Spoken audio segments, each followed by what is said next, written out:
I just want to talk to you today in a very general way about the basic defenses to impaired driving, DUI, or over 80 case. By the way, everyone says DUI. It's actually not a Ontario or Canadian term. We kind of borrow the US, but everyone uses it, so I'll use it occasionally in my videos.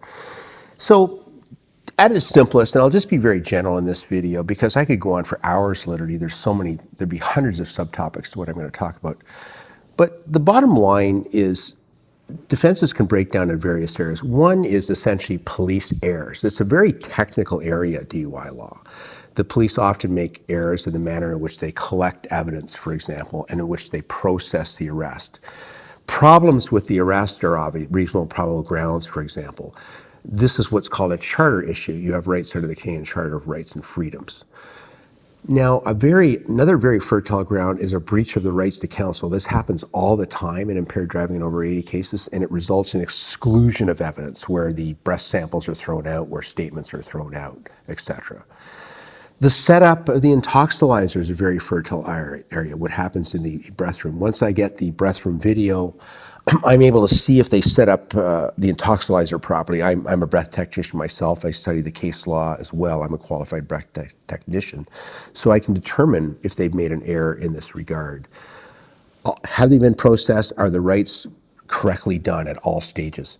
In the midst of the trial, even when we don't necessarily see something on paper, when I get the disclosure, look, it looks like they've done everything correctly.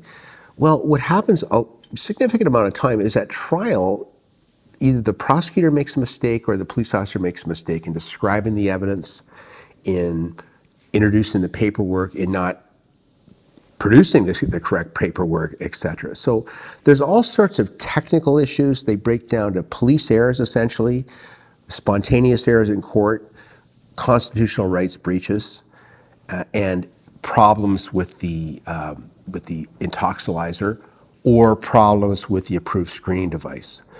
There's also defenses in the sense that for impaired driving, for example, where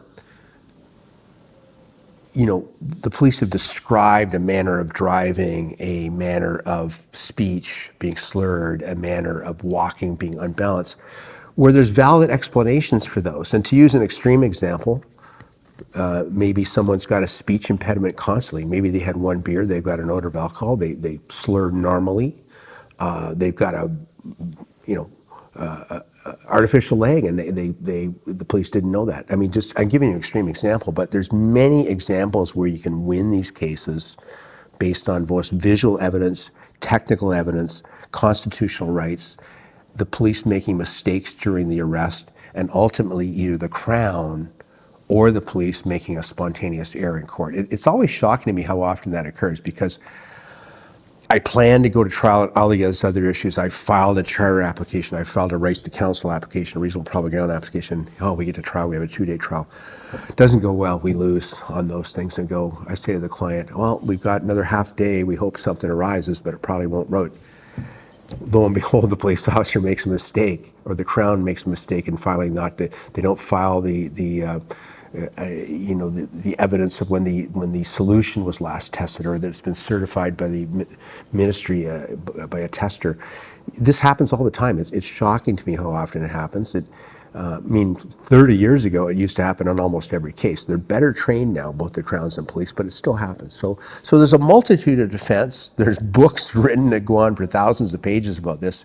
Within each one of those subtopics, there's literally 100 topics that but I won't get into that. I just wanted to give you a brief overview of the basic defenses and ways that these cases can be won if the defenses are successful. Thank you for watching our video. We are absolutely committed to bringing you the best possible criminal and DUI educational videos. If you found this video helpful, please like it and subscribe to our YouTube channel. If you've been charged with a criminal offense in Ontario and require our services, please click on the link in the description below.